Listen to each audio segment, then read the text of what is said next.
বন্ধুরা, তোমাদের AI knowledge stream চ্যানেলে স্বাগত। আজকের আলোচনার বিষয় হচ্ছে দশম শ্রেণীর ইতিহাসের ষষ্ঠ অধ্যায়ের একটি ৮ মার্কের খুবই গুরুত্বপূর্ণ প্রশ্ন। প্রশ্নটি হচ্ছে ২০ শতকে ভারতে উপনিবেশ বিরোধী আন্দোলনে বামপন্থী রাজনীতির অংশগ্রহণের চরিত্র বিশ্লেষণ করো, অথবা ২০ শতকে ভারতীয় উপনিবেশ বিরোধী আন্দোলনে বামপন্থী দলগুলির ভূমিকা আলোচনা করো। এছাড়া প্রশ্নটা এভাবে আসতে পারে যে ১৯২৫ সাল থেকে ১৯৪৭ সাল পর্যন্ত ভারতের জাতীয় আন্দোলনে বামপন্থীদের অবদান লেখো। তো চলো উত্তরটি শুরু করা যাক। ভূমিকা: ১৯১৭ খ্রিস্টাব্দে রাশিয়ায় বলশেভিক বিপ্লব অর্থাৎ রুশ বিপ্লব হলে সমগ্র বিশ্বে এর এক ব্যাপক প্রতিক্রিয়া সৃষ্টি হয়, আর এর ব্যতিক্রম হয়নি ভারতের ক্ষেত্রে। ভারতের জাতীয়তাবাদী ও শ্রমিক শ্রেণীর একাংশ এবং হতাশগ্রস্ত বিপ্লবীরা এর দ্বারা ব্যাপকভাবে প্রভাবিত হয়। এই বিপ্লবের দ্বারা প্রভাবিত হয়ে মানবেন্দ্রনাথ রায় ১৯২০ খ্রিস্টাব্দের ১৭ই অক্টোবর রাশিয়ার তাসখান্দে ভারতের কমিউনিস্ট পার্টি প্রতিষ্ঠা করেন। এরপর ১৯২৫ খ্রিস্টাব্দে কানপুরে প্রথম সর্বভারতীয় কমিউনিস্ট সম্মেলন হয়। এখানেই সিঙ্গারভেলু চেট্টিয়ার সভাপতিত্বে ভারতের কমিউনিস্ট পার্টি প্রতিষ্ঠিত হয়। এরপর থেকেই ভারতে উপনিবেশ বিরোধী আন্দোলনে বামপন্থীরা সক্রিয় ওঠে। প্রথম উপনিবেশ বিরোধী আন্দোলনে বামপন্থীদের অবদান: ১. ওয়ার্কার্স অ্যান্ড পিজেন্ট পার্টি প্রতিষ্ঠা। কমিউনিস্টরা মেহনতি মানুষ অর্থাৎ শ্রমিক ও কৃষকদের মধ্যে বামপন্থী আদর্শ প্রচারের জন্য ১৯২৫ খ্রিস্টাব্দে প্রতিষ্ঠা করে the labour peasant Swaraj party of the national Congress. এর পরের বছর এর নাম পরিবর্তন করে রাখা হয় workers and peasant party of Bengal. কিন্তু ভারতের বিভিন্ন প্রান্তে এই সংগঠনে একাধিক শাখা গড়ে উঠলে ১৯২৮ খ্রিস্টাব্দে এর নাম পরিবর্তন করে রাখা হয় ওয়ার্কার্স অ্যান্ড পিজেন্ট পার্টি। বামপন্থী এই সংগঠনটি মূলত শ্রমিকদের কাজের সময়সীমা নির্ধারণ, বাক স্বাধীনতা, সংবাদপত্রের স্বাধীনতা প্রভৃতি দিকগুলো তুলে ধরে। ২. সাইমন কমিশনের বিরোধী আন্দোলন। ১৯২৮ খ্রিস্টাব্দে সাইমন কমিশন ভারতে এলে কংগ্রেসের তরফে যে ব্যাপক বিক্ষোভ কর্মসূচি নেওয়া হয় তাতে বামপন্থীরা অংশগ্রহণ করে।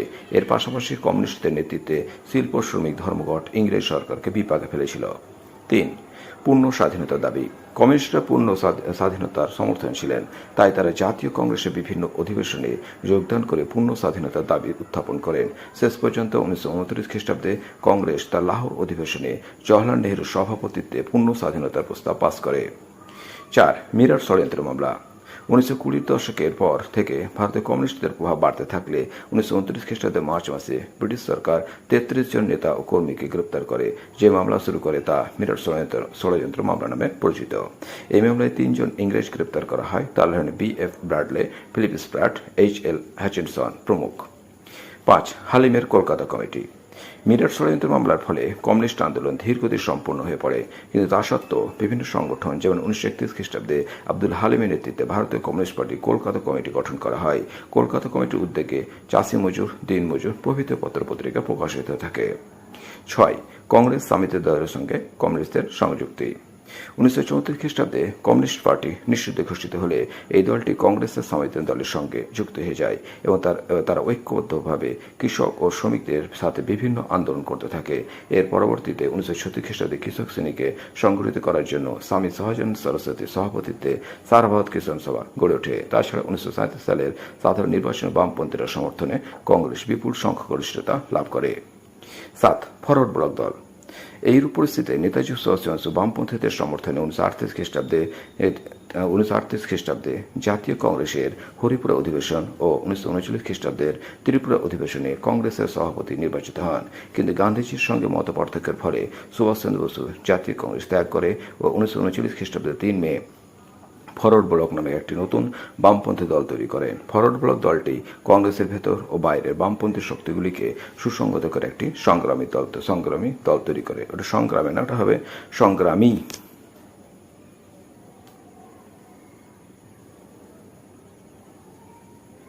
সংগ্রামী।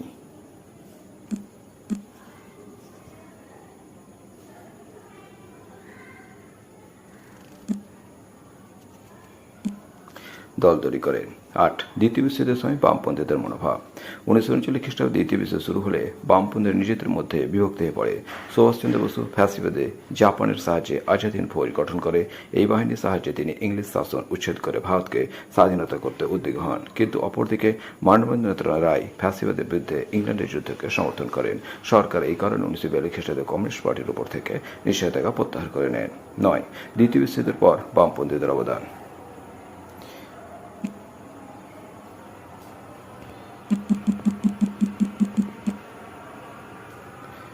দ্বিতীয় বিশ্বযুদ্ধের পর বামপন্থীরা আবার শ্রমিক ও কৃষকদের আন্দোলন গড়ে তোলে। তারা আজাদ হিন্দ বাহিনীর ক্যাপ্টেন রশিদ আলী বিচার ও কারাদণ্ডের প্রতিবাদে 1946 খ্রিস্টাব্দে 12 ফেব্রুয়ারি রশিদ আলী দিবস পালন করে। তাছাড়া তারা 1946 সালে বোম্বাইয়ের নৌবিদ্রোহকে সমর্থন করেন। বাংলাতে তেভাগ আন্দোলন 1946, বিহারে বখস্ত আন্দোলন 1946 থেকে 49, ত্রিভঙ্করে পূর্ণগ্রা ভাইলার সংগ্রাম এবং তেলেঙ্গানা কৃষক আন্দোলনকে গড়ে তোলেন। তারপরে উপসংহার। সুতরাং উপরিক্ত আলোচনা থেকে আমরা বলতে পারি যে যদিও বামপন্থীদের আন্দোলন কিছু সীমাবদ্ধতা আছে, তবু আমাদের এই কথা স্বীকার করতে হয় যে ভারতের মুক্তি আন্দোলনকে বিশ্ব সাম্রাজ্যবাদী বিরোধী আন্দোলনে অংশ হিসেবে তুলে ধরা, সমাজতন্ত্রের সমাজের শ্রমিক ও কৃষকদের মধ্যে ধারণা করে তোলা প্রভৃতি কাজগুলো একমাত্র বামপন্থীর অপময় জনসাধারণের মধ্যে তুলে ধরে। তো এই ছিল তোমাদের 8 মার্কের প্রশ্ন উত্তর। তোমরা অবশ্যই খাতা নিয়ে বাড়িতে প্র্যাকটিস করে থাকো ও এরপরে ভিডিওগুলো পেতে